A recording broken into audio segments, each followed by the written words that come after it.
What is going on, everybody? Happy Tuesday. Bobby Five back with my man, Eric Sheets-Haver. Real quick before we get started, wanted to thank everybody for tuning in for the first live show for BetQL, RotoQL. We'll be doing another one today at 2:30 Eastern time. Yeah, we'd love for you to join us.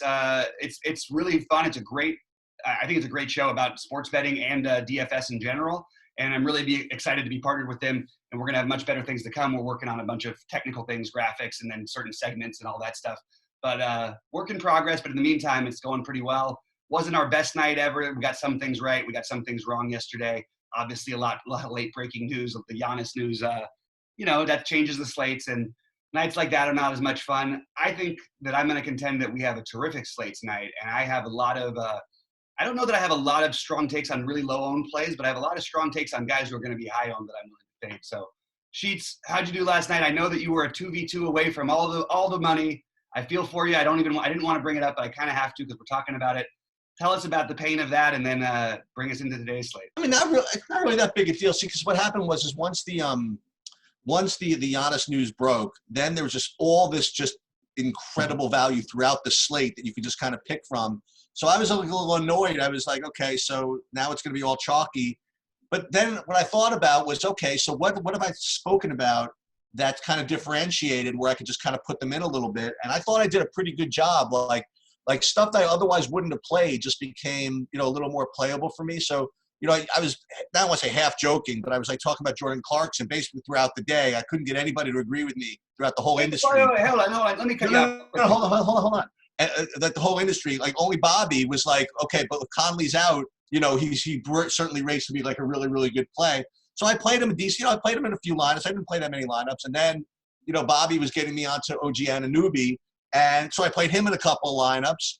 And, both those guys just went off. And then at the end, though, I just stuck with my guns on Booker. And that was about 50% of my DraftKings exposure. And that kind of cost me. But then what happened was, you know what it is, after the first bunch of games came in, I had some good results. I'm like, okay, so what do I got left? Like if I got Booker and James left, what lineups do I have left? And I guess just the way I constructed it, every one of those lineups had either a busted Christian Wood, a busted Chris Boucher. You know what I mean? It just kind of worked out that way, I guess. So even though Booker and James didn't really do anything, it was kind of like annoying to see that it's kind of like didn't really have any chances. But, I did win a really small tournament for Pride, and I had a couple of decent lineups. Again, I had one 2x2 away, but, it's one of those things where I would have had to have made exactly the right 2x2. But it wasn't like 2x2s we weren't talking about. Like I was saying that I wanted to fade Vooch all day, and all I had to do was go from Vooch to Gobert, who we talked about, and go less than 80% Boucher, which is what I had, and move Boucher to Anunoby, and that was the end of the story for everybody. Because everything else in that lineup smashed, including Clarkson. So it is what it is. I'm very happy with the way our process worked pretty much all day long through this show, leading into Bobby's other show where he brought up some stuff too. And I'm kind of content with the process and the pick, so to speak. Hopefully, someone out there picked one of those guys that we were talking about, those 3 or 4 guys I just mentioned, and got all the money, because it wasn't me. It would have been nice because I had a lineup. I didn't do well yesterday. I did okay on FanDuel, but I have a 380 on FanDuel with Booker in the big one. That was frustrating. Not that he needs to get 60, but he had 19. If he gets 60, I win the tournament for 100K. Obviously, that's a lot different story, but that's what I was playing for. So I was happy going into my position towards the end of the good day, especially because I didn't have Anunoby in that lineup. I had THJ and Crowder in that. And then I had another issue with a 2v2. I'm looking at my 555 lineups on DraftKings right now. And I had a lineup with Boucher and DiVincenzo that I could have easily just as easily, like I did in my other lineups, I could have had Anunoby and RHJ just as likely instead. That would have given me, I think it would have given me 90 more points. That lineup had 294 points. So I would have won the alley-oop by 25 points if I make that 2v2. Now, obviously, these are easy to say ifs and all this. It just goes to show you, though, these guys we think about, it's not a perfect science. It's partly why if you do have multi-entry flexibility, you can make some pivots that are similar to this. I probably should have done it in some of my smaller field tournaments and just done the same thing because it might have even won some of those. But you know what? On to another day. Actually, a really good 5-game slate. Like, I think this is a really fun 5-game slate because I think that you could stack 4 of the games if you wanted to. So let's get into it. Let's talk about this one game by game because it's I would like to forget about yesterday. It wasn't like the kind of day where I felt terrible, but I just felt like, God, it really could have gone differently. Well, I'll tell you who was balling yesterday for me, though, is freaking Kyle Lowry. And, I never play him. And he went off at 0% across the freaking board, and he was awesome. So props out to him. Yeah, that's what you need. You need a Minnesota matchup to get that you get healthy real quick. Yeah. Well, we've got a version of that tonight. And actually, one of the first things that stood out to me as a total that I was actually thought might be a little bit higher. Is that the game we're starting with? Yeah, Chicago, Washington. We have like a 230 total. Now, that's a high total, obviously, but like this is a game that I think you're going to want. I don't know how you're going to win without pieces of this game, but I could say that about one other game too, especially. So it's kind of hard to know, but I don't know which pieces we're going to get yet, but I do have a ton of interest in this game. And initially I have like almost every player from the Bulls on my player pool. Yeah. So it's officially the end of Bradley Beal's small forward season. Oh, worst day of my life. So yeah, this is a 230 total. And see, the way I look at sports betting is just because I've just been through so much with it, is the way I look at it. Oh my God, it's 230. How could it be only 230? It's got to be higher than that, which means you should probably bet under. You know what I mean? So that's kind of the way I just kind of look at all this stuff. But in any case, yeah, it's Zach LaVine and Bradley Beal and no Chris Dunn. So let's watch them roll. You know what I mean? Like it's seems to be like going to be a really entertaining game, and it's a close spread. And this is a tremendous game to play from a fantasy perspective. Now, I will say that, I say this all the time, but Zach LaVine has to be just insanely chalky, right? He just has to be. This time he will. This time he will. This time he will. I hope so. I mean, I don't know how to say I hope so, but I would hope so. So other guys from this game I like, just again, this is eye test stuff, and he has actually projected pretty well too. He's cheap. He's more expensive than he has been, but Chandler Hutchinson is pretty active, man. I mean, I kind of like rostering him. He's always like kind of trying to get his, either he's rebounding or trying to get steals or trying to get, whatever. So I like him. But I would be remiss to not point out Chalmers Satoransky going back to Washington. Now this is he's done this before. I played him before with kind of limited results, but hey, why not? So those are my two favorite. I don't know if I'm going to get down to play Thaddeus Young, although he certainly, a 5-game slate might be in play. I just don't ever feel that ceiling from him, when he's playing. So I'm going to stick with those 3 main guys. And Kobe White, again, I just always have a tough time playing him. I might play Kobe White outside of Zach LaVine lineups. I know we had this discussion before, and you said, no, you could play them together. I don't know. I think there's a lot of other points to be had, and I don't know if I can get away with playing them both together. You absolutely can when they're playing Washington. Okay. Washington. I just think sorry, didn't mean to cut you off, but we have to treat Washington, Minnesota very differently, and New Orleans differently than we do other teams, because when you're going to play that fast and you're going to play that little defense, it's going to make ceiling environments for everyone. I mean, we're seeing it all the time. Last night, I know that they played, they were cheap or whatever, so they paid off different values, but you had the nut lineups were Siakam, Anunoby, and RHJ. Lowry. So there you go, 4-man, just everybody on the team. You know what I mean? That's the kind of environment I think you're looking at when you're trying to play a Washington team, that you almost don't even want to worry about it if you're about playing the two of them together, in my opinion, especially at these prices. What do you like on Washington? Washington, I'm going to start with Bradley Beal, and then I like 4 guys from Washington if I'm going to stack this game. Other guys, I always like you kind of talk me into always kind of playing Rui, so Rui's always in play for me.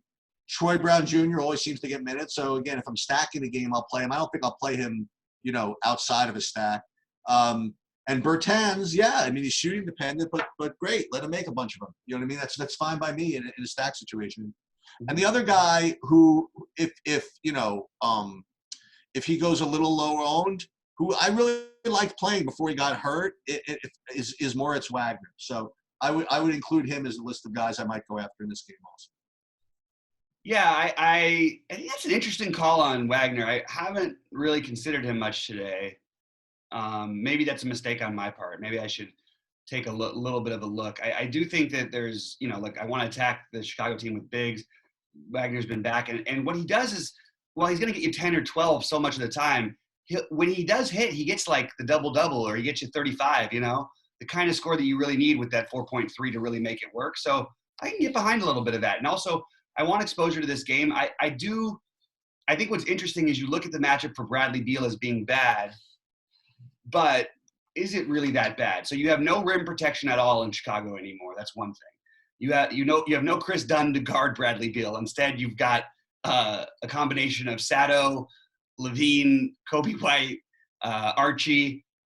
I like Bradley. I think Bradley Beal is a better play than anybody's going to project him for today. So I think that's your low-owned guy that you try and get exposure to. At least as my early thoughts go, there's two of them that we're going to have a debate about, I think, by the end of the show. I don't know how you, like, just to give you right away, like my most owned player at this moment is Satoransky. It's Wow. not just a revenge narrative thing. It's a we have no Chris Dunn thing. You're going to get the minutes. And then I was looking at his past against Washington, actually, and I think he's put up 31, 36, and I think that was it.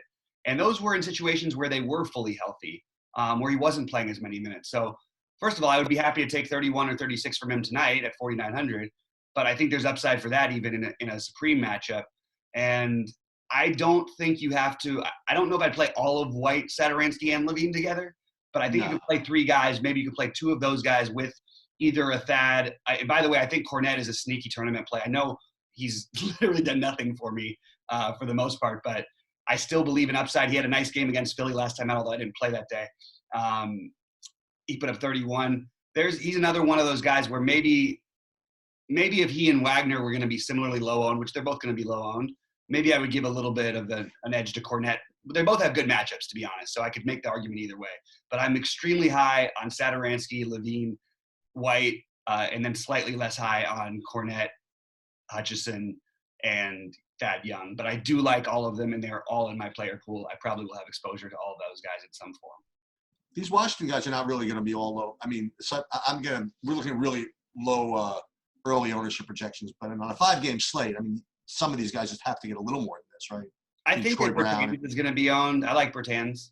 I think that I like Ish Smith, but I sort of like the idea of speculating on maybe him losing the job to Shabazz. So hell yeah, that's the next thing I was just about to ask you. At what point does Shabazz Napier get more minutes than Ish Smith? Because he's better than he is. I mean, what if tonight is that night? And that's a great example of a guy who's projected for 20 minutes, but wouldn't surprise any of us if he played 32. You know what I mean? It could easily break that direction. The only thing I would say is that with Bradley Beal, you don't exactly need a true point guard, and not that Shabazz is. I guess neither is Ish. They're both kind of shooting guards, so that maybe it takes it away. But it is interesting that everyone's going to play Ish, where I don't think those minutes are as locked in as everyone else does. And while it's probably more likely that he plays more minutes, what if Shabazz does and these are just completely flipped and you're getting no ownership on Shabazz and tons on Ish? And by the way, I think that I would even take Shabazz for upside over Ish. So I sort of like the Shabazz pivot, but I'm not getting heavy crazy with this. The main guys are going to be Beal and Bertans for me. I just think Beal, like, the matchup is not appropriately registered. This guy is shooting the ball a million times every game. His floor is phenomenally high. Maybe you can argue that he hasn't flashed as much ceiling as you'd like for this price, but it wasn't that long. I mean, 55s and 60s are pretty nice, and I'll take them. And again, this matchup is not as tough as it used to be against Chicago because there's no Chris Dunn and no rim protection. Not that they had great rim protection, but at least they had big guys who could, do something to help out, like Carter and stuff before. So yeah, so I'm interested in the 2 or 3 on one side and then running it back with Beal on the other. I mean, again, like looking ahead to the slate, I mean, there are two. This game and the Portland New Orleans game are both just have all kinds of points. certainly basketball points that are waiting to be scored. I get confused by Rui sometimes. By the way, I love this guy. The other day for one quarter, he looked like the best player on the planet. I think he put up 26 in the first quarter the other night. Did he? Yeah, and that worries me, man. Like, I don't know. I just don't like when he disappears like that. And at this price, like, and some ownership, well, actually not ownership tonight. I still want to take shots at him because I really believe he's gifted. But I was ready to count the money that night, and it certainly wasn't the case. So I'm a little bit less. I'm more just deaning these guys up at 10% with him and Wagner. I would give a shot to, but even that might be a little bit high. So I might back away from it. Same thing with Troy Brown. I just feel like I want to stick to Beal, Bertans, some Napier. Yeah, I'm just trying to slate look kind of a higher view too. I mean, I'm looking at Harden and Westbrook, and then there's Lillard later. It's going to be interesting. I'd love to put a number up in this game. I really would. Yeah. That'd be interesting. So you were mentioning that somebody was that Rui Hachimura sometimes looks like the best player on the planet. I mean, I don't know if he's the best player on the planet because the best player on the planet is in the Philadelphia game. And what is he, 8K now? Let me see. He is so cheap. Is he up to 8K? Let's just take a look at it. Oh, my God. DK mispriced. You got an 8K player who's scored 50 points 2 games in a row. Freaking 4,500. Are you kidding me? So here's what happened. Props to him. What can I tell you? All right. So let's start with the Clippers, I guess. I presume that that all hands on deck for this game, with the exception of maybe Beverly. I mean, that's what we're assuming right now. But again, that's we know what that means. Somebody's hitting them. They're gonna play both these guys against Philly. They just are, aren't they? I think it's time they have to start figuring it out because that beat down the other night should have woke them up a little bit. Yeah, and unfortunately, I don't like either of them tonight. So you could try to talk me into a Clipper guy. I just think they're better plays than both of them. On Philly, on Philly, I mean, Embiid 9,100. I'll take a shot again. I mean, I still think he's a 10K player. I don't know what everybody's problem is. So he's fine. I'd say more than fine. I think he's a terrific play at 9,100. Then there's the guys we've been playing. I mean, Tobias Harris and Ben Simmons. I mean, if you get like a high-paced matchup, I think that, you get transition. You can get a good game out of Simmons. You can get a decent game out of Harris. So I think that any of those 3 players are both playable. I don't know if I would go 2 of them or anything like that, but I could I could shuffle out some Harris and some Simmons. I mean, it's not like you're paying nothing. I mean, you certainly have to give up salary to do it, but I like all 3 of those guys. I don't think Horford's that much in play for me today, and honestly, nobody else. I'm not going to play Korkmaz at 4,500. That's about it. So wait, maybe we're too quick to write off this Korkmaz thing. Like, okay, maybe we should be chasing a little bit.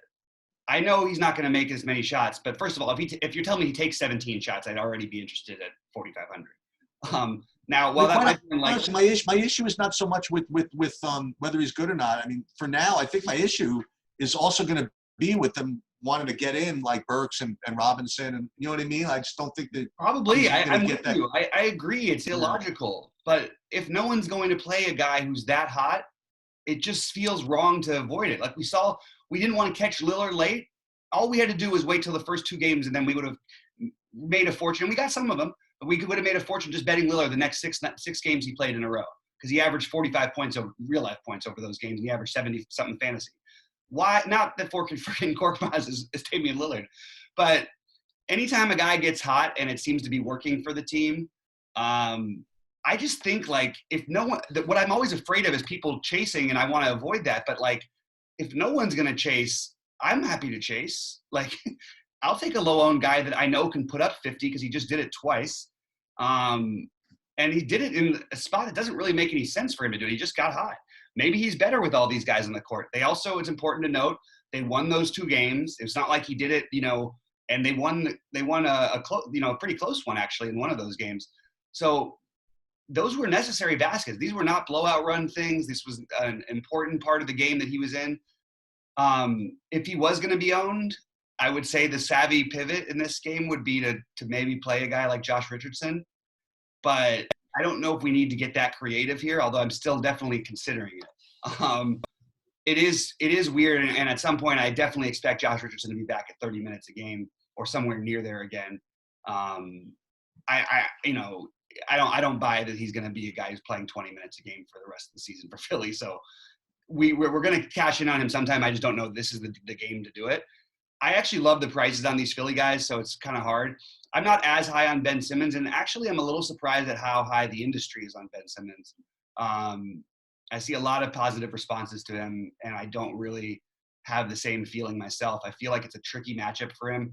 I think he's been really, really good. That's the argument for it. But I'm with you. I think I would just jump over and go to Embiid here. And I think that he's going to start dominating again. He had a beautiful game against Chicago. Obviously, it's Chicago, so it's easy. But Embiid is probably my favorite play in this game. And I'm just gonna another guy. I'm just gonna go. I'm price enforcing some of these guys. Now, obviously, we can only play so many players, but I definitely have an interest in playing both Harris and Horford. Now, not in the same lineup, but I think Harris at 62 and Horford at 52. It's just too easy for them in a competitive game to get there, to not at least take them seriously when they're going to be playing 30 plus minutes. So I don't know where I end up, but right now I'm definitely going to have some of them. And I'm on the other side with the flip of this game. I have watched Kawhi put up 9 fantasy points at halftime and end up with 60 or 55 because he takes over in games down the stretch in really competitive games, especially on the road. I think this is a really, like, you know me, I'm not a Kawhi spot guy. I think this is the spot where we can get Kawhi or Paul George. We're going to have to lower ownership somewhere because all the obvious plays are really, really well. We like them all. So we're going to have to take stands on some guys like Paul George, like Kawhi Leonard, who are going to be lower owned than they should be.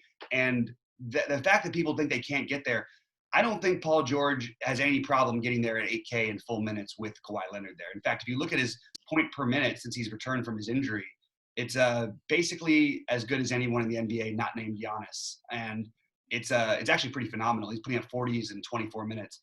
And those minutes are going to go up tonight. He's going to play 30 plus minutes. I'm expecting 32 to 36, probably more like 34 to 35. The more I think about it, the more I think that one of these guys might be the answer. They're going to be part of the Bradley. Who's the answer? Bradley Beal, Kawhi Leonard, Paul George, and Damian Lillard, which we'll get to in a minute. But those are the lower owned guys who can win you a slate. So I'm definitely going to have some exposure there. I think the ownership on the guys on Philly are going to be higher, but I still like running it back with Embiid if I can. Yeah. Again, I think this is going to be obviously one of the lower owned games. I think. I guess, yeah, like you said, I guess the Philly side is going to be more popular than the Clipper side. But yeah, yeah. I mean, I'm not going to tell you on a 5-game slate not to play a lower owned Paul George. That's in fact what's going to happen. I just need to take a quick, the one thing that I just want to, we expect this game to stay close, right? I don't think the Clippers are going into Philly and smoking and blowing them out. I really don't think it's going to happen. I also am not going to ever bet. It's a 1-point spread. You just can't worry about that. Right. So, my point on that, though, is that I look at the games. The only reason why these guys aren't 10K players or 11K players is because the games don't stay close enough. The Clippers are playing in double-digit games almost every time. And while, yes, it's true, sometimes they don't, one's not in the court and one is. And while it helps the other one, it doesn't necessarily make as much difference as everyone thinks it does. Paul George has done all of this stuff with Kawhi on the court and without him. He doesn't need to, at 8K, he doesn't need Kawhi to be off the court. At 9,300, Kawhi doesn't need Paul George to be off the court. They can easily crush these salaries, even in a tough matchup, because they're fairly matchup proof, especially Kawhi. I have a lot of interest in these guys today. The more I think about it, the more I want to I'm looking at these competitive games, all the ones that were close. You got Kawhi putting up 60 pluses.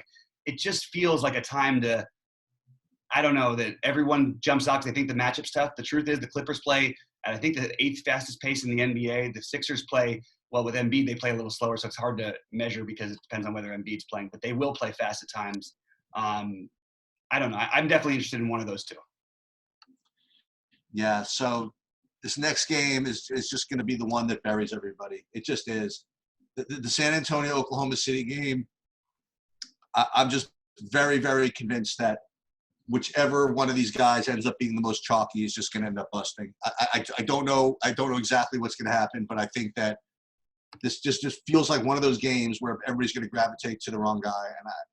And if it's, you know what's going to happen? They're going to announce Lonnie Walker starting, and he's going to end up with 10 fantasy points or something like that.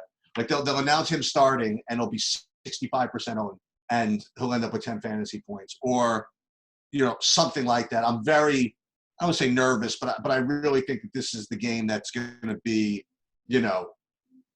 as gross as it is, I think this game decides the slate. I really do. I think whichever one of these guys you get right, whichever combination of this you get right, I think that puts you in an incredible advantage. And I really don't know what to do. First of all, the obvious play is going to be LaMarcus Aldridge, okay, at 6,700. He's looks to be a very, very solid play. I'm presuming DeRozan's out, obviously. And he looks to be a very strong play. He's going to be incredibly high owned. And he's kind of the safest of them all. And then, I mean, Lonnie Walker, if he starts at 25 minutes, if you think he's going to get 25 minutes, great. Patty Mills, 3K, seems kind of ridiculous. Play him. DeJounte Murray, 5,200 even. Derek White. We tried him the other day. I don't know what happened to him. And I'm not going to tell you not to play Forbes. You know what I mean? Like it's and I hate to like just to be right. like this, but I just think that all these guys are kind of shuffles. You know, you just have to just kind of, you know, play some of all of them and just don't. I don't know if I can take a stand on any one of these guys. The interesting thing is they're kind of shuffles every night, and that's with DeRozan. So, Yeah, you know, added the second of a back-to-back with no DeRozan, we should like them. The problem is what you're going to see is an increase in minutes to guys like Bellinelli. I have some interest in, like you said, all these guys. The guy I'm the most interested, I mean, okay, look, obviously it's hard to not have interest in Lonnie Walker at minimum cost if he does start or is going to play 27 minutes. They play three guards in OKC, or they play little a lot of the time. Not three all the time, but they will play three sometimes. You can try and take a chance and hope that the three guards that's what they do in San Antonio. My personal take on this game is I worry about San Antonio getting just absolutely trounced tonight. I really do. I think I have a feeling that's where I'm leaning, and it's weird. The guy who I was maybe one night early on, and obviously I didn't know DeRozan wasn't even going to play. He still didn't do much, but I think Derek White might be one of the answers here. And I also love that he's going to be very, very low owned. He played less minutes in the game last night than the other guys did. There's no reason why he wouldn't get just as many minutes as any of them. And it is a fluid situation for this team. He's cheaper than Murray. He's going to be lower owned. I like Murray too, by the way, but it's probably worth noting that Murray played one of his season high in minutes last night. And really? Derek White didn't. Yeah. So maybe Derek White and Bryn Forbes, where people are going to be on to Murray and Walker, are interesting pivots. And I just want to point out about Bryn Forbes, maybe we should be playing this guy more than we have been, because this is without DeRozan, like, first of all, that should help him, obviously. But even with DeRozan, he's been putting up some decent games lately, and the minutes have been really secure. Not a fun guy to roster, but at these cheap prices, I sort of would tend to agree. I would like to be overweight on all except for Walker, because I think he's going to have too much ownership. And I think there is some variance there. So the one guy who I'm going to be definitely significantly below the field on, and I'm just going to take it, I might even just fade him out entirely. And he's going to be maybe the most popular play on the slate is LaMarcus Aldridge. I'm with you. I like he can get 50 here and bury me completely. It's well within the realm of possibility. They played at Denver last night in a tough one, going to OKC. Do you know what happened the last time LaMarcus Aldridge played a back-to-back? He did play 30 minutes. He put up 14 fantasy points after putting up 50 the night before, and he didn't even have to change cities that time. LaMarcus Aldridge historically has been terrible on back-to-backs. He's had occasionally a mediocre game here and there, but mostly has been terrible. I'm going to let that tell the truth. It makes me have a little bit of interest in Trey Lyles. I don't think I'm going to get down to the Podol situation, but Lyles is going to play minutes no matter what, no matter how many Aldridge plays or not. He's going to get a bump here too. So he's a little bit interesting. The only problem is I think that he's not going to be like people are going to play him too. He's going to have some ownership. But maybe that's my stand right here, is to really just be well below the field if I have Aldridge at all. And really just try and treat this game like from a blowout perspective. So if I play one or two San Antonio guys, to make sure it's the guys who I think would get the run in the blowout. In this particular case, I'd usually say Murray would get some run too, but I think Derek White, probably Derek White and Lonnie Walker would be the most likely to pay off in that, and maybe Patty Mills if he's bringing him back. Because one thing about Patty Mills is he can always shoot himself into a good performance at 3,100. Yep. So this is a guy who we probably should have some interest in as well. It's hard to decide which of them. What I would say is that I expect at least one to go way off. But remember, there's a lot of them, so they could divide it up better than you think. and this game could get really ugly. Yeah. What do you think of the other side? Because in a vacuum, all four main guys, well, I consider these four main guys right now. Yeah. Danilo, Adams, Paul, and Shea all look pretty good, you know? Yeah. So I wouldn't have an issue, actually, if they fit in the rest of my lineups, kind of plugging one of them in. I don't want to stack this game for the reason that we just discussed. But they happen to, on the surface, look like okay plays. Like Steven Adams again, end up being, I think, really chalky on FanDuel. I think he's probably going to be pretty chalky here too at 5,500, but not as much as might be on FanDuel. So all these guys do look good. I just this whole game environment just doesn't make it too exciting for me. That's all. Yeah, and again, if Steven Adams gets to be too chalky, don't go crazy there. Like it's been a long time. You know what I mean? It's been a long time since he gave us a score we'd want to hear. Not to say that he can't. Just it's a good matchup and everything. It's just I'm wearing a little bit thin on my patience for him. Dude, you know that the other day he, I think, had 27 fantasy points in like the first half, and he ended up with like 30 or something. Yeah, I don't know, man. I honestly. Hey, can I ask you a question? So I forgot to mention, I wrote it down when you were talking about something in the earlier game, because you reminded me with Steven Adams. So you don't know what type of person is listening to these shows and podcasts, so I always kind of presume that somewhere in the middle. Could you just talk for like 2 minutes, like 30 seconds, what you meant when you said that I have to price enforce this guy? I think if certain players are at certain prices, regardless of matchup situation, I think that you almost not have to take shots on them, but those are the guys you want to try and take shots on. So when you want to price enforce, it's the Horford situation and Harris tonight, not because I love them individually at all, but at 6,200 and 5,200 respectively, it's too easy for them to to hit 6x on their number without even having a good game. Especially. So the idea is when someone says I'm price enforcing this guy, that means, you know what, I really don't like him, but at this price, I'm just kind of forced to play him. Yeah, I mean, it doesn't necessarily mean you don't like them, but they are guys I wouldn't be considering if they weren't. But that's what the term means. Like that's what you're Sure. Yeah, yes, if you will. That makes sense. Okay. All right. So let's get out of this boring game. Well, let me real quick. I didn't talk about Oklahoma City at all. Okay. To Adams, I think this is a good time to fade Chris Paul.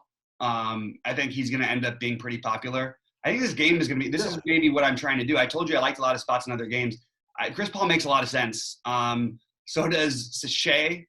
The only guy I find myself sort of gravitating to because I feel like he gets there regardless of even if it's a blowout or not, and that's Danilo because he's so cheap. And he just basically is a lock for 30 plus. So I do like him a bit. And I like Shea and I would like Chris Paul if you could tell me the game was going to stay close. But I don't want to play guys that are too chalky in a game that I don't want. So I have to make a stand somewhere. This is mostly where I'm making a stand of trying to mostly avoid these guys. I think of all these guys in this game, actually, other than the cheapies on San Antonio, I think that I would just prefer Gallinari to the rest of them. And by the way, one guy to keep a sneaky eye out for, if you want to get really creative, is to play Nerlens. Because if you do believe, like I do, that there's a chance of it being a blowout, I think we could see Nerlens get a little bit of extra run. And probably, again, I would say not the right slate, but it's only – there's some great plays, but there's only 5 games. So making one little pivot like that, I mean, we saw – look, if you just played Clarkson last night instead of Oladipo, unfortunately, I locked Oladipo in. Not that there was anything wrong. He was on most winning lineups. But Clarkson over Oladipo was literally 25 fantasy points, and you just blow out the whole field by that one move alone. Maybe this is one of those slates where Nerlens Noel could have a monster game out of nowhere at no ownership. All right. That sounds good. Yeah. I think this game is going to be a disaster. I think it's, again, I don't bet sports, but to me, this seems like a 101 to 69 special. You know what I mean? I just don't think anybody's going to do anything in this game. Yeah. All right. So Portland, there should be a site that like discusses both like DFS and like sports betting that you could like give your opinions on. You know anybody like that? Hey, there we go. Great plug for BetQL/RotoQL. Come join us at 2:30 Eastern time. Okay. All right. So Portland, New Orleans. All right. I really hope no one's watching the San Antonio, Oklahoma City game when the Portland, New Orleans game is going on. So this is going to be a fun one. I have to say. So let's just talk about it.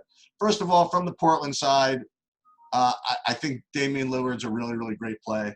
He's 10-3. I think that he would still look pretty good if he was 10-8, if you want to know the truth in this spot. But at 10-3, he looks really, really, really good. Have to imagine he gets ownership. Whiteside looks really good. He's still only 8,100. He looks to be, I presume he'll take ownership as well.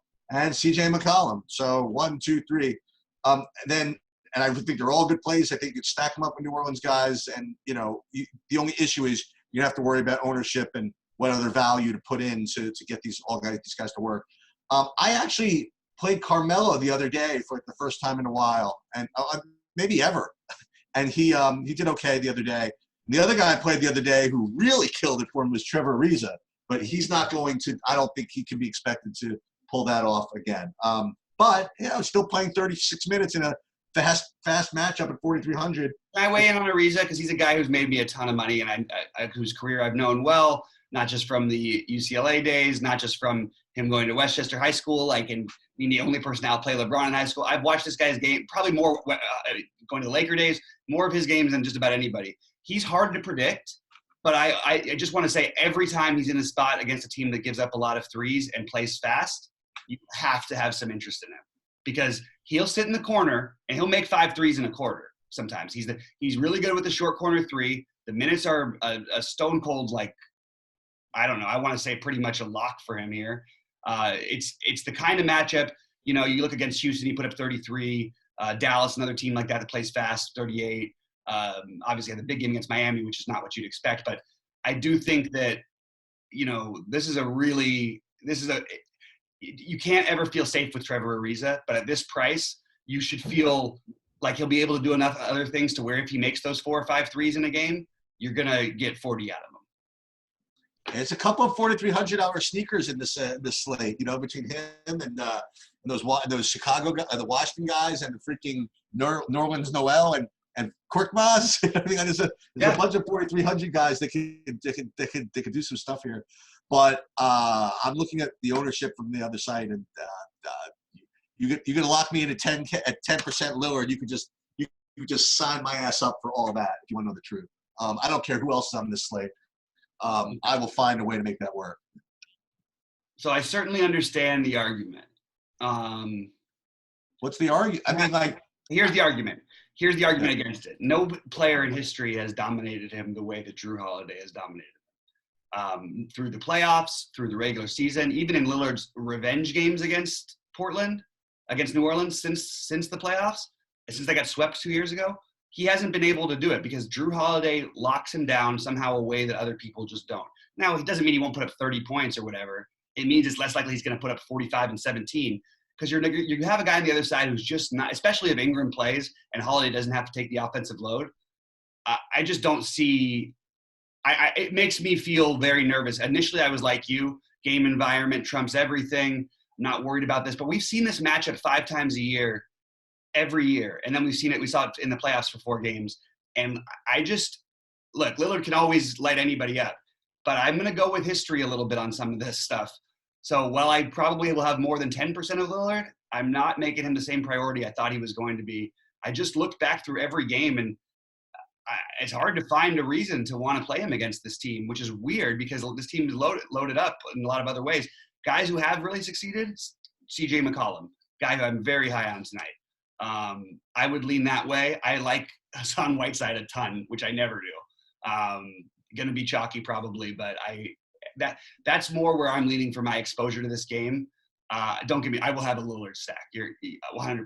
Probably even in a big buy-in tournament because to not have that guy who can just win you a tournament by himself every night is the most fun. Has become the most fun guy to watch in basketball to me lately. But there's some other guys in his price range there's one guy who's 400 cheaper than him that I think is a much better play than he is on this slate. So I'm going to go with that guy, and I'll explain to that play in the last game of the night. But I'm leaning much more Carmelo, McCollum, Whiteside. I definitely want exposure to this game, but I have Lillard a little bit lower, and I have Ariza sort of in between those guys and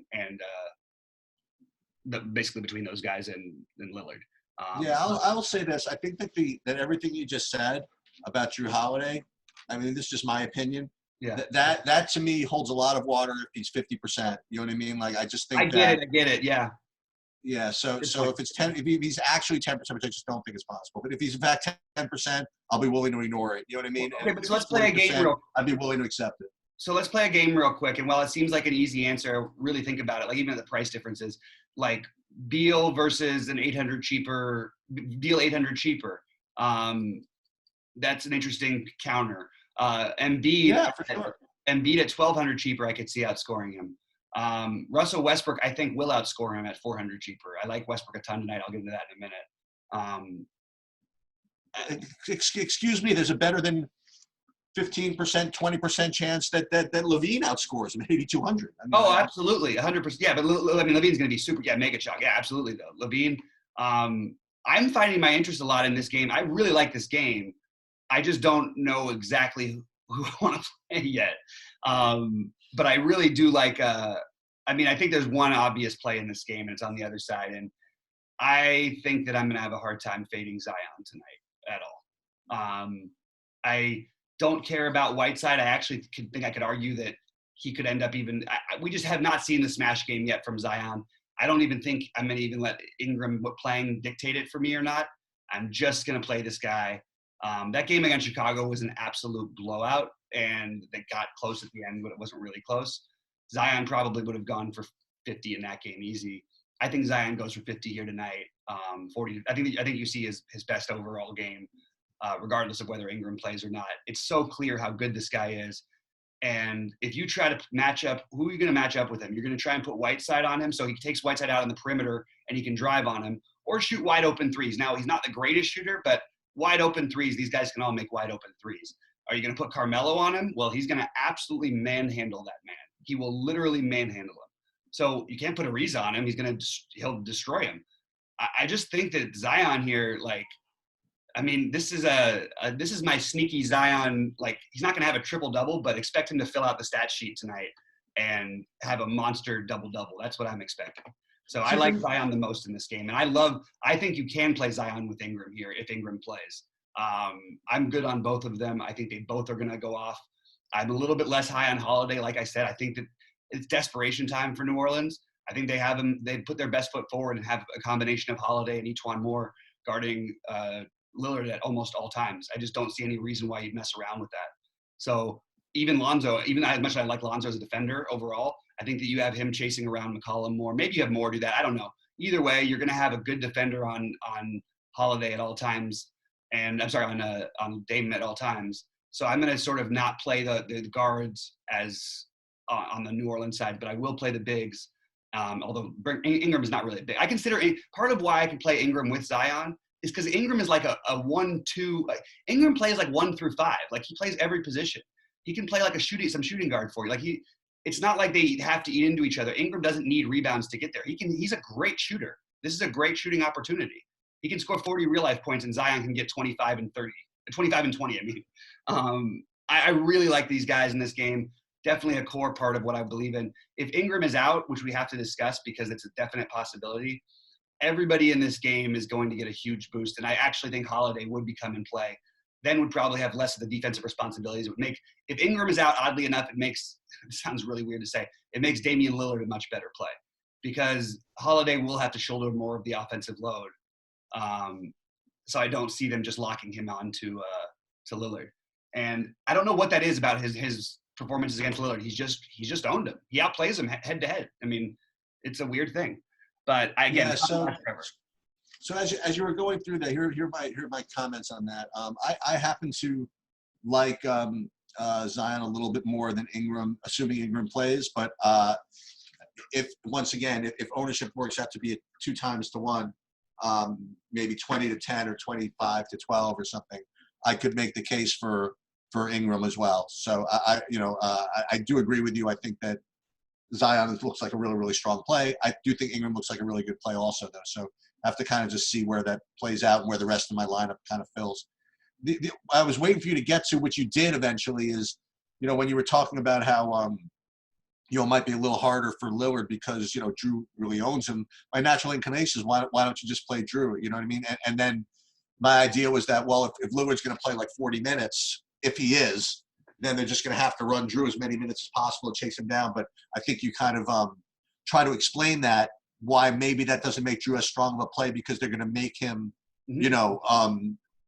put all of his effort on the defensive end and not do as much on the offensive end. Is that kind of what you were getting at? Absolutely, and it's what, like, when you talk about overall basketball, separates guys like LeBron and Kobe. I'm sorry, like Jordan and Kobe, from some other guys like LeBron, actually. And I'm not saying that better or worse, but in terms of this overall, who they play, LeBron plays defense like one game per playoff series, basically. Those guys locked in all the time. Drew, that's how Drew plays.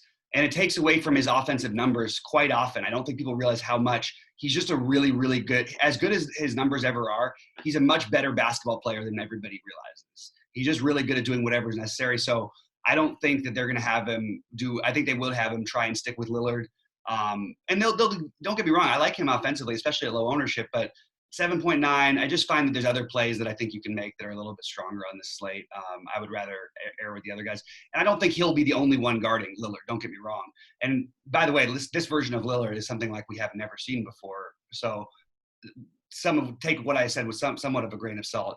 But just keep it in mind when, like you said, it probably would only matter if Lillard played more. I don't know. I'm not in love with playing Holiday, and I'm not in love with playing Lillard. I really wanted to be in love with playing Lillard and stacking this game.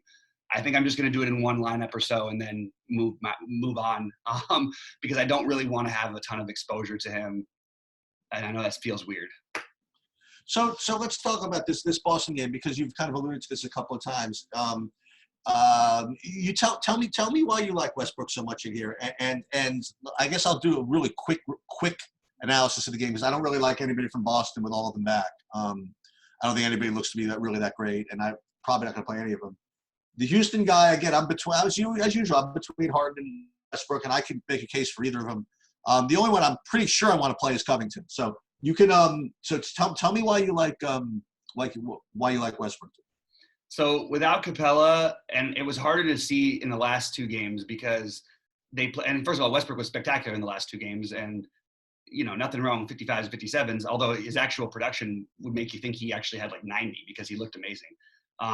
But what hurts him, and he was playing, like, he was going at it with Gobert. Like, that's what he was basically playing center against him. I know PJ is really the center guy, but I think Westbrook's rebound upside has gone through the roof. We just haven't necessarily gotten a chance to see it because we've had it against the likes of the Lakers, who are the best, and Utah, who's the second best at that.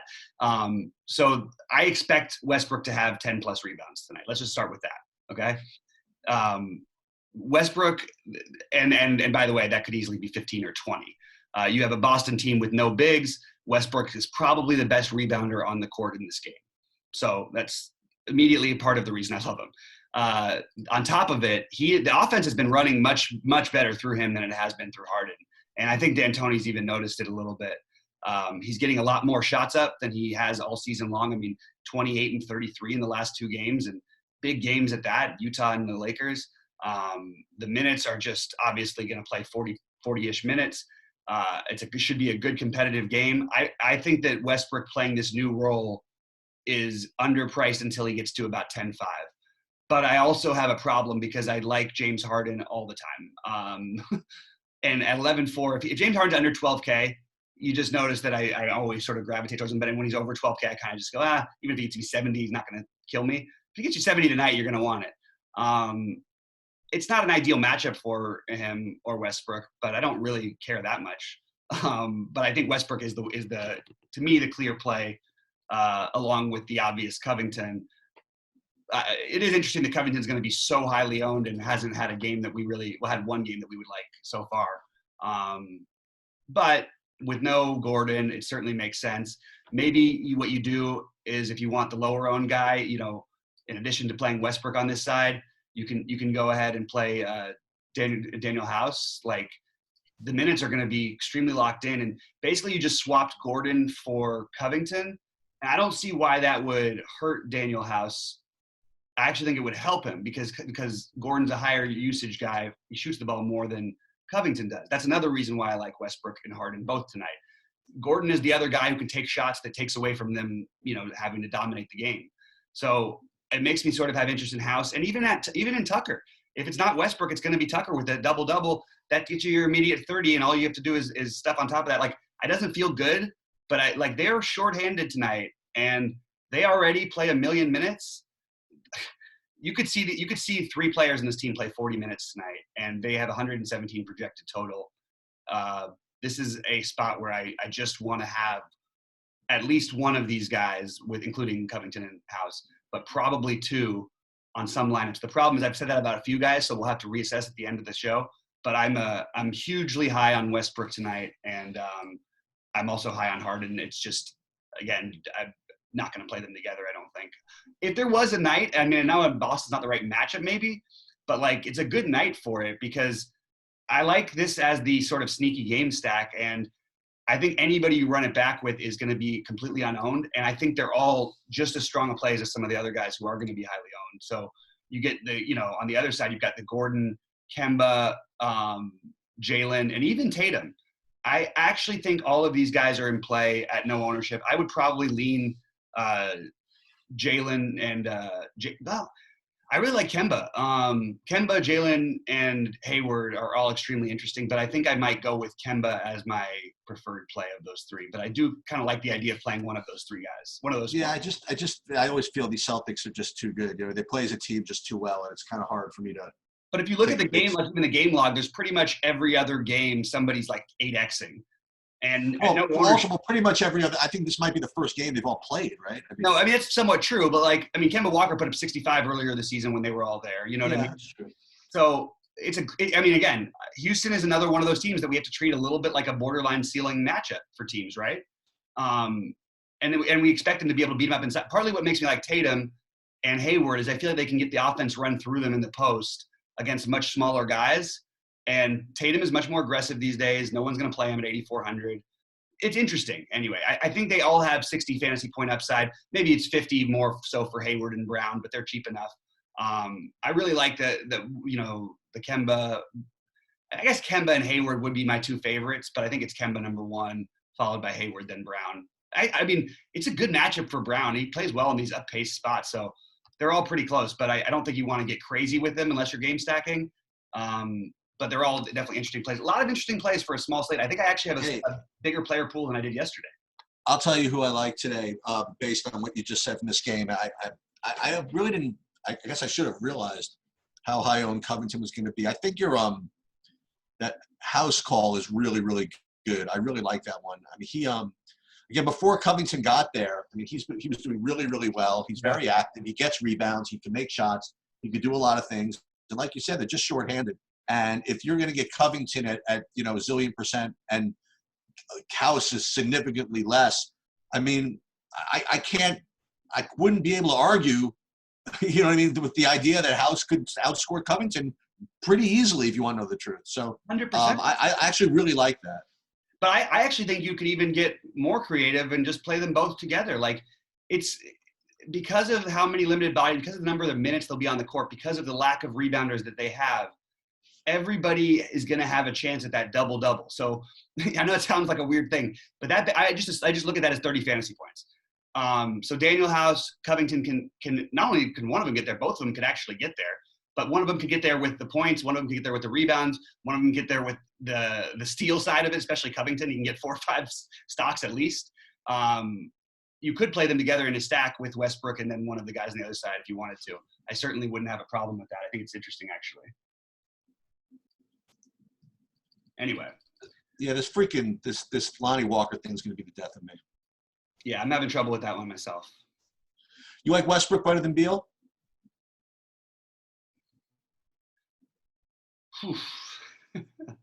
I just love being able to run. I just love being able to run it with the Chicago guys. You know, it's. I guess I do. It's tough. I like both of them. But yeah, I think I like Westbrook a little bit better. That's where I'm at. But it's really close. I mean, like literally, we're talking about it really close. Okay. But yeah, you can run him back with the talk. But again, I like factoring everything in, and I think that Westbrook might have he's gonna have more ownership than Beal tonight. You think so? Yeah, he'll probably be higher on than Beal. the matchup looks worse for Beal than it really is. But I'm not too worried about the ownership with those guys. I want to find my best plays here. So real quickly, like just to go through my early ownerships, and again, I'm sure we'll hear about news, and I'm sure we'll have things that change things and all that. My favorite plays on the slate are Zion and Satoransky. That's what I'm starting with. Again, I obviously Lonnie Walker is going to be in a number of my lineups if he's starting, but I don't, I'm going to probably still be trying to be below the field on him. And then you've got Levine, Covington, Bradley Beal, Russell Westbrook. Those guys are all in the same sort of tier for me. Carmelo, good spend down at the next tier, along with CJ McCollum, Brandon Ingram, Hassan Whiteside, Bryn Forbes, DeJounte Murray. Well, no, not DeJounte. He's a little lower. DeJounte Murray and Patty Mills I would have a little bit lower, but they're definitely there. And then, but I have Ariza and Gallinari. And we talked about it a little bit. I really like Kobe White tonight. I think Kobe White has a monster game in him. The problem is I like Satoransky so much. I don't know that I want to play Levine and Satoransky together. But again, ceiling environments and Kobe White in a phenomenal spot where he was like 30% owned the other night in a not as good matchup as this and put up 35. And yet somehow everyone's forgotten about it. And he's 4,200 and no one's going to play him against the absolute nut matchup in basketball. And I really don't understand why. So if Kobe White's going to be 5%, I'll say I have 7 times the field on Kobe White. Yeah, I guess my one lean, I guess, just as we've gone through this, is if you're going to get away from, and you could, if you wanted to get away from Chicago, Washington, and Portland, New Orleans, you were kind of like making the Clipper game kind of like a sneaky whatever. Yeah. Wouldn't it be funny if like actually the Houston-Boston game turned out to be like the sneaky one that nobody played? Like, I don't think that's what's weird to me is that's why I like Westbrook partly so much too. Like if you look at the run backs, like, so I expect one of those guys to have a game. And this I'll tell you, I will tell you who it's going to be. So it's going to be one of 2 guys. It's going to be, like you said, it's going to be either Kemba or it's going to be like Jaylen Brown or something like that. Or I'm telling you, yeah, I don't like Hayward as much in general when he plays with Tatum and Walker, but there are times where they run the offense through him, and like whoever's playing the big role for them is going to get a lot of action. That's maybe even like my first build, I actually put Tatum in there just to savagely go for a guy who's probably going to be like 3% owned and can score 40 real life points in this matchup. These guys get smoked by creative wings. Now they're going to have to get, wings that are playing as centers. It's going to be really interesting. And what I said for all the guys on Houston, I think that goes for Boston too tonight, because I think Tyson's minutes get cut a little bit. Yeah, I think he starts off, but I think he ends up probably more in the 24-minute range. And I think you see more smart and more small lineups, or you see Cantor in there just banging and beating the hell out of him. Now, I thought of that. Yeah, I thought of the Cantor. I would do it. I'm not going to do it at 5K. Yeah, but it's definitely like it is a way to go. I thought a lot about how that game could play out, and I also wanted to say I'm like actually excited to watch basketball tonight. We've got 3 games that I'm dying to see. We've got the Clippers game, which is going to be a great one. We've got the Portland Pelicans game, which is a great one, and the Boston Houston game should be a really, really fun one. So that doesn't even get into the Chicago Washington game, which is where we make all of our money. Yeah. Anyway, great slate. I like it, man. You can get some good players at not that high ownership on a small slate. I kind of like it.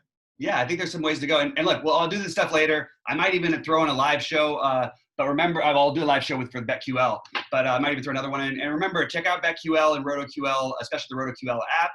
And Sheets, give us some final thoughts. Maybe a little bit of a hot take on DraftKings before we get out of here. Yeah, my hot take is going to be that once again, Zach LaVine is 10% owned or less. That is insane.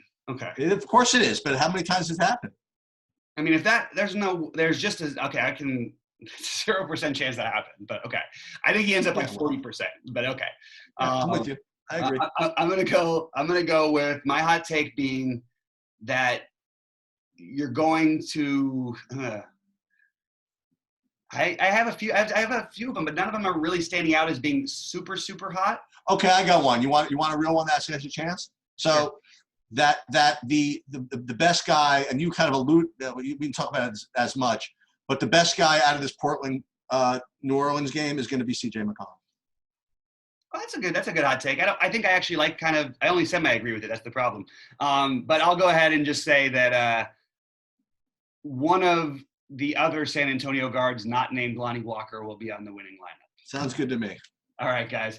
Good luck. We'll see you at the top of the leaderboards, and look forward to seeing you guys for a live show in just a little bit.